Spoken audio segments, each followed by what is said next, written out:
There are some words that don't just get spoken. They stay. They linger, like a ghost in the hallway of someone's memory.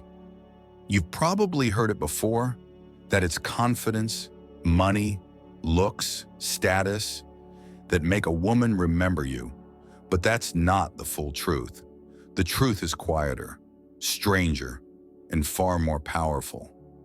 It lives in the space between a glance and a phrase, in the silence after you say something she wasn't expecting, not because it was flashy, but because it was felt. In a world overflowing with compliments, validation, and dopamine bait, the man who speaks with emotional precision stands out like a signal in static. And yes, sometimes it only takes a single word. This isn't about manipulation. This is about meaning, about how the right nickname, said with calm intent in the right timing, becomes more than a name. It becomes a mirror, a disruption, a spark that rewires how she sees herself in your presence. You don't need pickup lines. You need presence. Because the forbidden names we're about to explore aren't forbidden because they're inappropriate.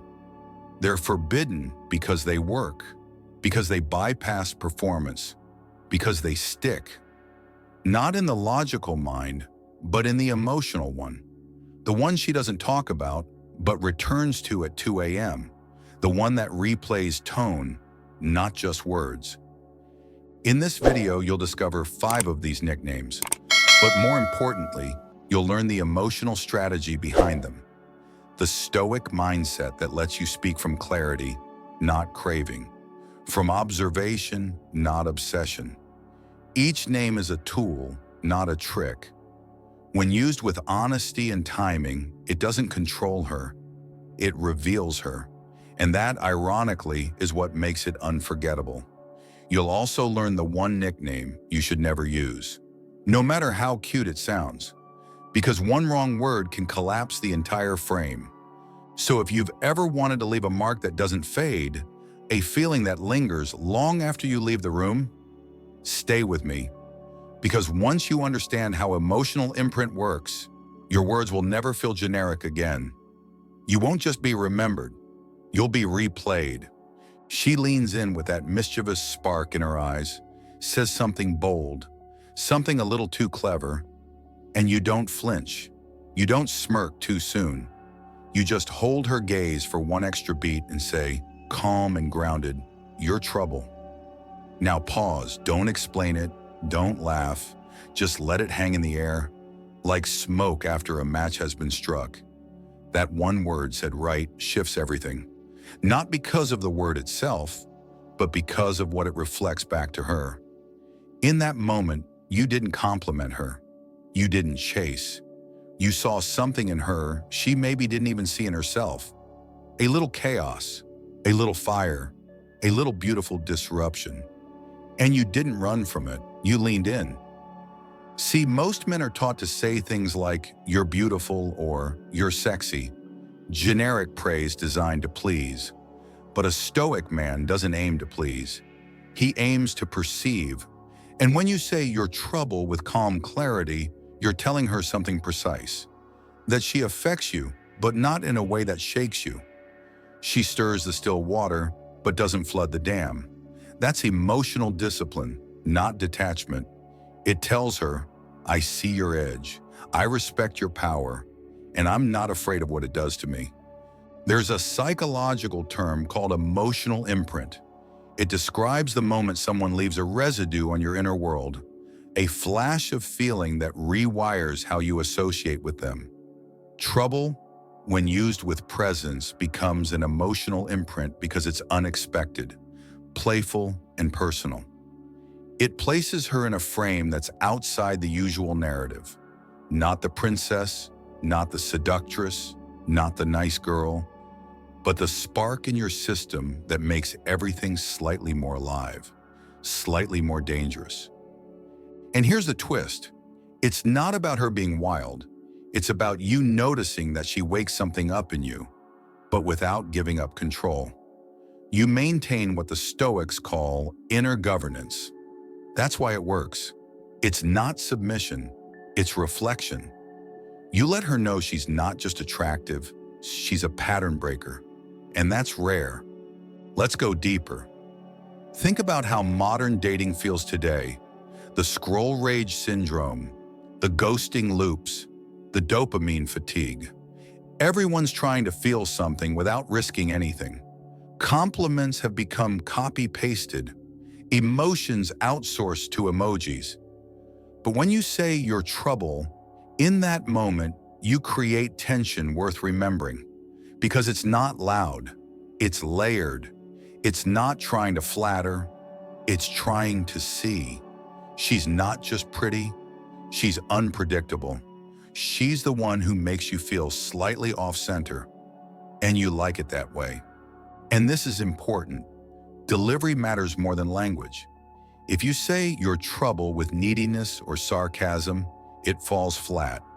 But if you say it with grounded calm, a knowing half smile, steady voice, no rush, it hits different. Because now you're not teasing to get a reaction, you're naming an energy she already carries and inviting her to own it. That's powerful, and most women don't hear that. They hear flattery. You're giving them frame. You're saying, I see your fire, and I like the way it warms even when it burns. But use it wisely. If you overuse this phrase, it becomes a gimmick. If you say it without feeling it, it becomes hollow. Only use it when she actually does something that breaks pattern. A clever jab, an unexpected idea, a moment of boldness. That's when trouble becomes a mirror. It tells her, you just stepped outside the usual. I see it. I'm awake now. And that's the essence of emotional attraction. Not attention, not approval, but awakening. She'll remember you not because you chased her, but because in your presence, she felt more herself, more daring, more alive, all from one word. So the next time she leans in with that glint, tests your stillness, or says something that sparks your system, don't resist it. Don't overreact. Just lean back slightly, look her in the eye and let it land. You're trouble. Then go quiet. Let the silence do what words can't, because in that moment, you've already won. Not her validation, but her emotional curiosity. And that, my friend, is the beginning of obsession. She walks into the room like she knows something you don't. Like every man before you tried to impress her and failed without even knowing it. She has that look, self-contained, slightly amused, untouched. And most men see that and either chase it or avoid it altogether. But not you. You observe it. You see it for what it is, a shield wrapped in poise. And then, with a calm that makes the world tilt, you say, Heartbreaker. You don't say it like a compliment. You say it like a diagnosis, a mirror. And in that moment, the performance breaks. That word, Heartbreaker, hits differently when it's not spoken with worship or with resentment, but with recognition. You're not calling her dangerous. You're saying, I see your pattern. I see the trail you leave, not in destruction, but in disappointment. It's not bitterness, it's clarity, and clarity is rare. Most men either praise or protect themselves. You, however, reflect. You see the game without playing it. That's what makes you dangerous. Not your dominance, but your detachment from needing approval. Psychologically, this nickname triggers what we call ego theater collapse. When someone is used to playing a role, the pursued, the admired, the unreachable, and you name that role calmly, you interrupt the performance. Not by attacking it, but by acknowledging it. And that creates emotional dissonance. She's used to attention, but not awareness. She's used to men craving her, not watching her. Heartbreaker, said with poise, becomes a disruptor. It flips the script from I want you to I see you. And in today's world of endless flattery, that shift lands like a whispered rebellion. Here's the Stoic insight. You cannot control how others see you, only how clearly you see them. Most people blur their vision with emotion. You sharpen yours with presence. And when you call her Heartbreaker, it's not about warning her. It's about showing her that you're not afraid of her effect, because you've already governed your reaction. You're not here to fix her. You're not here to chase her. You're simply letting her know. You're aware. This is the kind of language that doesn't seek attention. It creates gravity. She'll remember it, not because it flattered her, but because it made her pause. Because for a second, she wasn't being admired. She was being studied. That one word becomes a pattern interrupt, a moment where her identity wavers just enough for something new to enter. Curiosity. And here's the paradox. When delivered without fear or need, Heartbreaker doesn't create distance. It creates pull, because deep down, even those who protect themselves with performance crave to be seen behind the mask. When you name her power without handing yours over, she starts to wonder, why isn't he affected like the others? That wonder becomes a loop, a quiet obsession, because she can't label you. She can't place you in the same category. And now you're not one more follower. You're the outlier, the watcher, the one who notices but doesn't react. But remember this, the moment you say it to get a reaction, it loses all its power. Heartbreaker only works when it comes from awareness, not agenda, from grounded poise, not romantic tension. You're not flirting, you're narrating, and that's a whole different energy. Women can feel the difference between desire and discipline, between men who want their attention and men who reflect their impact. So say it when it's real, when she's deflecting intimacy with charm, when she's used to applause and instead meets your stillness. That's when Heartbreaker lands, not as a threat, but as a truth delivered with a smile that says, I've seen this before, and I'll watch my step, not because I fear you, but because I respect my own peace. And that's the line. Not every man can walk it. But if you do, if you say it once at the right time, with nothing to prove and nothing to seek, she will remember you. Not as someone who chased her, but as someone who saw her. And in a world addicted to attention, being seen is the rarest addiction of all. Somewhere between the moment she challenges you for no reason and the look she gives when you don't take the bait, there's a grin. Yours, the kind that doesn't defend or attack. It just acknowledges. And you say it, almost amused, you're my favorite headache. She pauses, half offended, half intrigued, because that sentence doesn't ask for validation. It plays with contradiction, and contradiction, when handled well, is magnetic. This phrase is what psychologists call emotional paradox imprinting. It delivers two messages at once. You get under my skin, and I wouldn't want you anywhere else. Most compliments put people on a pedestal, but paradox makes them relatable, real, human, and strangely unforgettable. In that moment, you're telling her, not just that she matters, but that her chaos has a place in your order. And that is intimacy.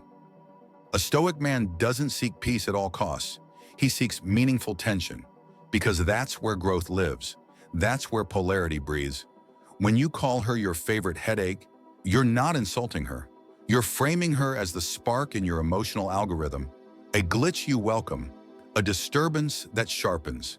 And she hears it, not as a complaint, but as an invitation into emotional relevance.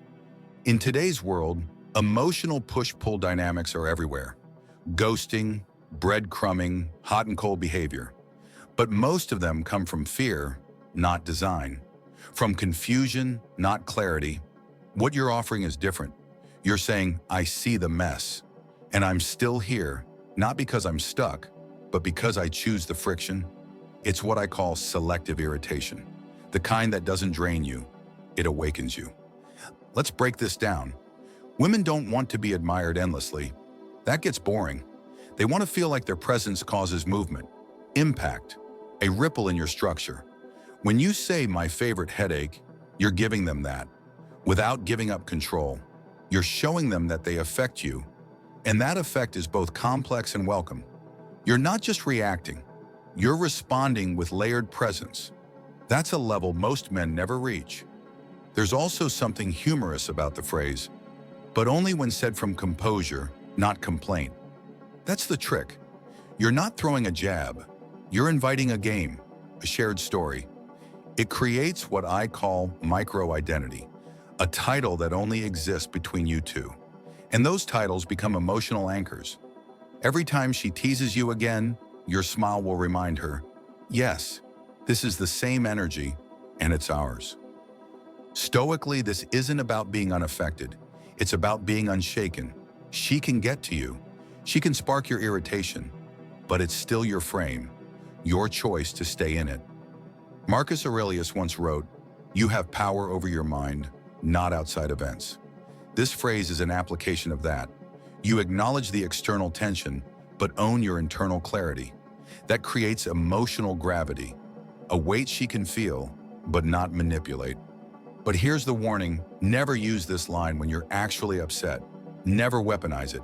It loses all its power if said from frustration. It only works when you're calm, slightly amused, and emotionally grounded. That's when it feels safe. That's when it draws her in. Because now she knows. She can be complex around you, and you won't collapse. You'll contain. The deeper truth, people don't remember how easy they were around you. They remember how alive they felt. And alive means unpredictable, unscripted, a little chaotic. When you say my favorite headache, you're giving her space to be all of that, without being judged, without being idolized, just seen and lightly framed.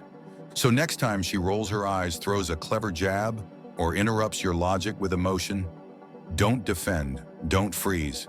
Just breathe, smile, and say it softly.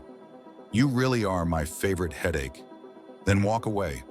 Let the contradiction marinate, because in that quiet friction, in that subtle tension, you've just built emotional resonance, not with volume, but with paradox. And paradox is where obsession hides. There are people you can predict. They smile at the right time, say what's expected, stay within the frame. And then there's her, the one who says something offbeat mid-conversation, the one whose laugh comes when no one else is laughing, the one who interrupts your certainty with something beautifully chaotic. That's when you pause, no flattery, no performance, just a half smile and a calm statement. You're such a wild card, not said as judgment, not as flirty noise, but as precise recognition, a naming of energy, a small rupture in routine. Calling her a wild card is not about labeling her eccentricity. It's about honoring unpredictability and making it feel safe.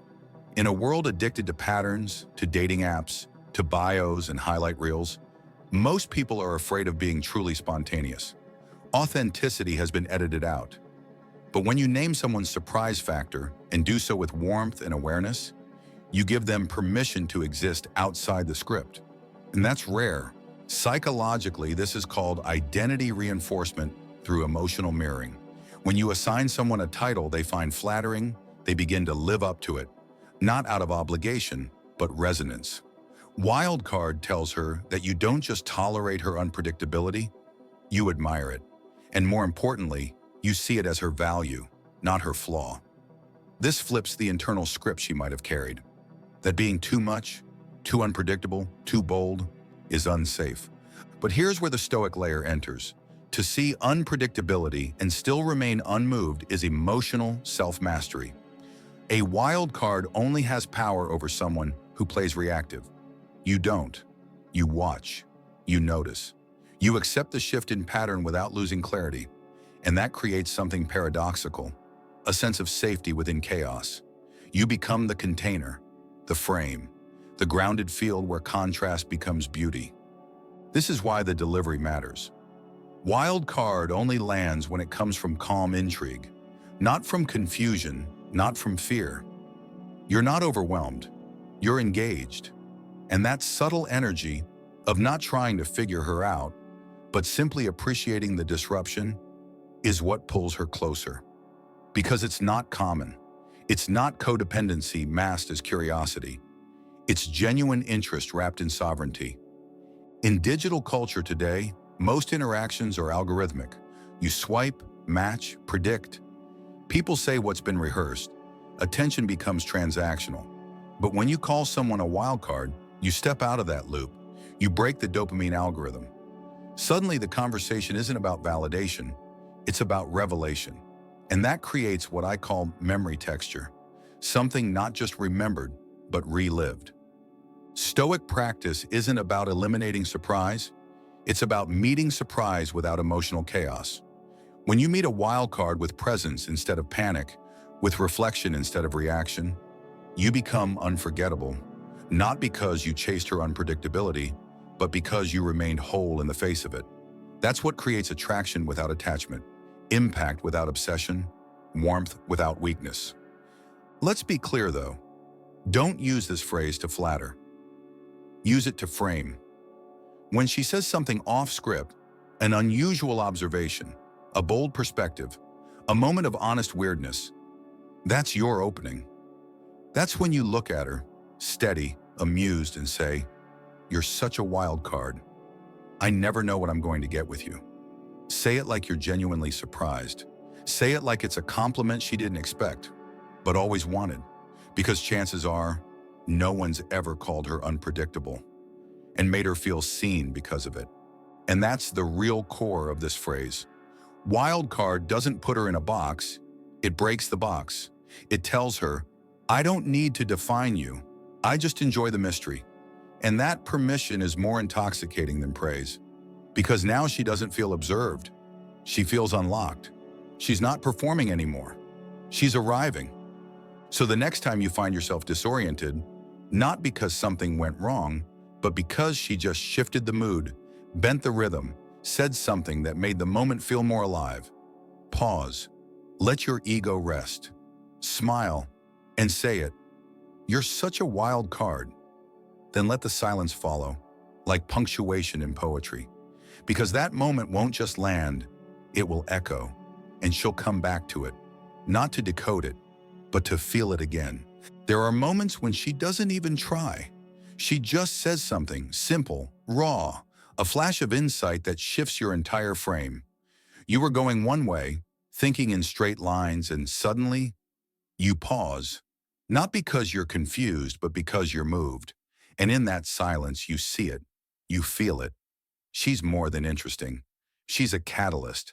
And so, without a performance, without exaggeration, you say it slowly, almost to yourself.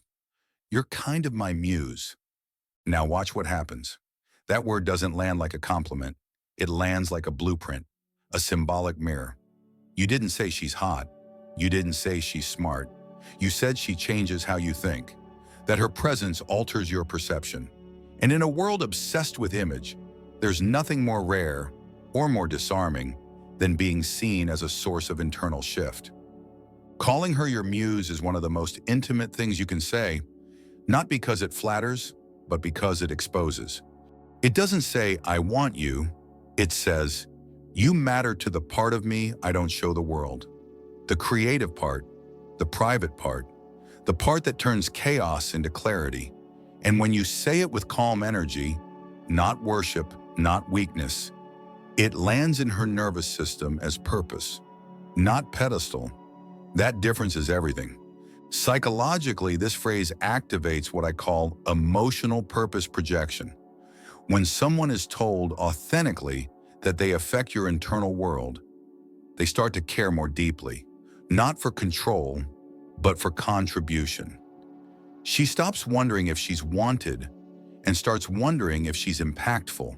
And that's a more powerful loop, because it's not about attention, it's about identity. She begins to associate you with her higher self. That's how connection becomes anchored.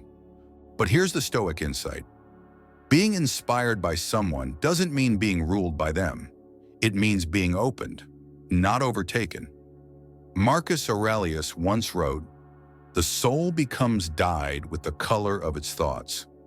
When you call her your muse, you're saying, "My thoughts have shifted color." Not because I lost control, but because your presence reminded me who I could be. That's not romance. That's revelation. In a digital world of surface-level praise, fire emojis, likes, attention loops, saying "you're my muse" is a pattern disruptor. It's not loud, it's not common, it's emotional precision. But that's why it must be real. You can't just say this to every woman. That would make the word collapse under its own weight. You say it when she does something different, when her words slow you down, when her insight cuts through your mental noise like clarity through fog. Then you look at her, quiet and focused, and say it like it surprised you too. You know, "You're kind of my muse." And notice how it reframes the dynamic. You're not chasing her, you're honoring her, not for beauty, but for depth. You're letting her know that she doesn't just exist in your space, she elevates it. That's an emotional frame most women rarely experience, because it requires you to have a world worth inspiring. And that's the hidden truth. To use this phrase authentically, you must already be building something, thinking something, becoming something. Otherwise, it's just flattery dressed as depth. So here's the twist. When you call her your muse, it's not about her. It's about who you are around her. She becomes the mirror, not the masterpiece. She reflects the clarity, the hunger, the purpose you already carry, but maybe forget sometimes. And in that reflection, she finds something just as rare. A man who doesn't just feel, but transforms. The next time you're walking together, or mid-conversation, and she says something that opens up your mind, shifts your frame, or quiets your storm, don't rush past it. Don't move on. Let the silence stretch. Let the feeling land. Then say it like you've been thinking it for hours. "You're kind of my muse." And let that be enough. No chase, no need to explain, because the most powerful words are the ones that reveal and then retreat. They don't beg to be remembered, but they are. There's one word that sounds sweet, harmless, even affectionate, but it slowly poisons polarity, dulls emotional gravity, and turns depth into performance. A word many men use with good intentions and end up wondering why the attraction faded, why the mystery evaporated, why her energy withdrew. That word is princess. It sounds safe, adorable, endearing. But when you call a woman princess, especially too early or too often, what you're really doing, without knowing, is assigning her a role she didn't ask for, and possibly doesn't respect. You're placing her in a glass box, admired, idealized, but disconnected from reality.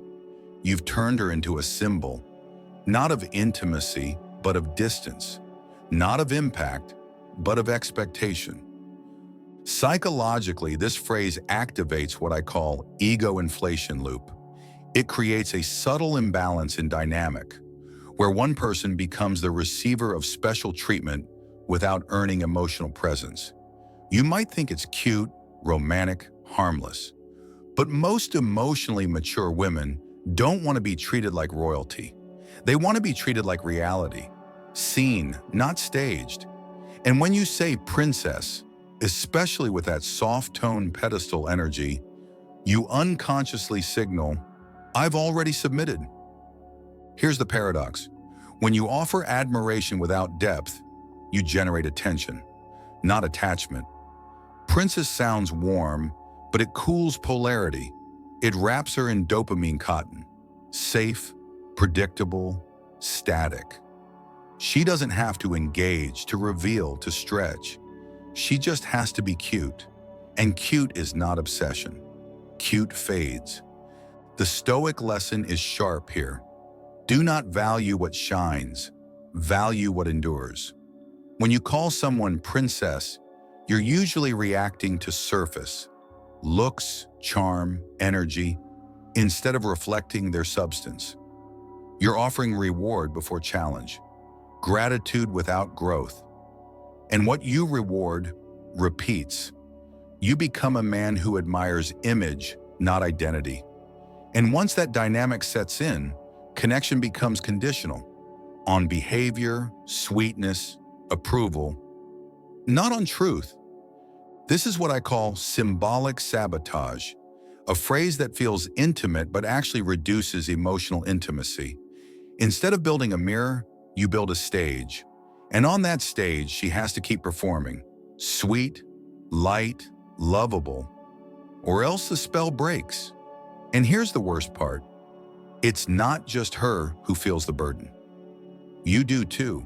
You begin to censor yourself, avoid conflict, swallow discomfort, because you don't want to upset the princess. You've created a dynamic where honesty feels dangerous. True intimacy requires space for contradiction, friction, growth. A woman can be powerful and soft, radiant and flawed, mysterious and known, all at once. But when you call her princess, you narrow her identity into one lane. Be pleasing or be punished with distance. That's not connection, that's projection. Let's be clear. This isn't about the word itself. In the right context, with the right woman, in a long-standing playful relationship, princess can be a private joke, a twist, a contrast to her dominant side. But most men don't use it that way. They use it too soon, too often, without presence, without contrast, and it becomes a default, not a design. So here's the better path. If you want to praise her, do it with clarity, not cliche. If she opens your mind, say, "You shift how I think." If she grounds you, say, "I feel calm around you." If she excites you, say, "I never know what you're going to say, and I love that." Real words, real reflection. That's what creates real obsession. Because the truth is, most women aren't waiting to be rescued. They're waiting to be recognized, not for their charm, but for their charge, the way they change a room, a moment, a man. And when you call her something that reflects that, instead of a title she's heard from 10 other men who never saw her, she notices, she remembers. So don't use princess, not unless you're using it as satire, as contrast, as an earned inside joke. Use words that rise from real observation, not borrowed affection. Speak to her identity, not her role, to her energy, not her aesthetic. Because obsession isn't created through softness, it's created through reflection. And a true reflection never flatters, it reveals. So now you've seen it. 5 forbidden nicknames that don't impress, but impact. That don't flatter, but frame. And one phrase you must never use, not because it's offensive, but because it weakens the frame that attraction depends on. Each of these names isn't magic. They're mirrors, emotional tools, not verbal tricks. And like any tool, they mean nothing unless wielded with presence, with awareness of timing, tone, and truth. A Stoic doesn't speak to win approval. He speaks to reveal perception, to name the energy in front of him, not from impulse, but from observation. That's what makes his words land. That's why they echo. He's not guessing what to say next. He's listening to what's already present, then choosing words that anchor the moment in memory. The deeper truth, obsession is not created by volume. It's created by emotional texture. And texture comes from contrast, from moments that blend clarity with curiosity, structure with surprise, detachment with depth. That's the essence of Stoic attraction. You're not chasing her attention. You're creating space where she feels something she doesn't usually feel, understood without effort. Marcus Aurelius once wrote, "Very little is needed to make a happy life. It is all within yourself." That applies here too. The power of these names doesn't come from how she reacts. It comes from the emotional steadiness behind your delivery. You're not casting spells, you're casting mirrors. And the reflection you offer is what she remembers. Because in a world where so many men react, you reflect. Where most reach, you resonate. So don't memorize phrases, master perception. Learn to feel when the moment is right, when her spark deserves to be named, not for approval, but for clarity. And when you speak from that place, your words become more than language. They become echoes. You don't need to be louder, you need to be precise. You don't need more lines, you need more awareness. That's what turns simple words into emotional gravity, and gravity is what keeps people in orbit long after the conversation ends. If you've made it this far, chances are you're not interested in surface-level games. You're not chasing tricks, you're chasing truth. And maybe, just maybe, you're starting to realize that the real power in attraction isn't about doing more. It's about saying less with more meaning. These nicknames, they weren't just words. They were mirrors. Each one reflected a different part of her. The spark, the mystery, the challenge, the inspiration. But what they really did was reflect you back to yourself, your clarity, your restraint, your ability to speak with emotional precision. So now the question turns inward. Which of these nicknames speaks most to your way of seeing women and yourself? Are you the man who names trouble with a smirk and calm eyes? Or the one who notices the chaos and simply says, "You're a wild card"? Or maybe quietly, you've known someone who became your muse long before you ever had the courage to say it out loud. This isn't just about learning new phrases. It's about becoming someone who uses words with weight. Someone who knows that silence is a strategy, not a void. Someone who knows that obsession doesn't grow in noise. It grows in memory, in the moments that felt different, that weren't expected, that couldn't be repeated. So here's your invitation. Choose one phrase, just one. And the next time you feel a moment of tension, not awkwardness, but aliveness, try it. Say it softly. Say it with steadiness. Then let the silence do the rest. Don't over-explain. Don't qualify. Just name what's already there and leave her with something she can't unfeel. And now I want to hear from you. What's the most unexpected thing someone's ever called you that left a mark? What nickname or even word still echoes in your head today? Comment below and share your story, because your experience might just become someone else's turning point or their reminder. And if this video gave you a new way of thinking, a pause you didn't expect, or a line you're ready to use, don't just scroll away, subscribe.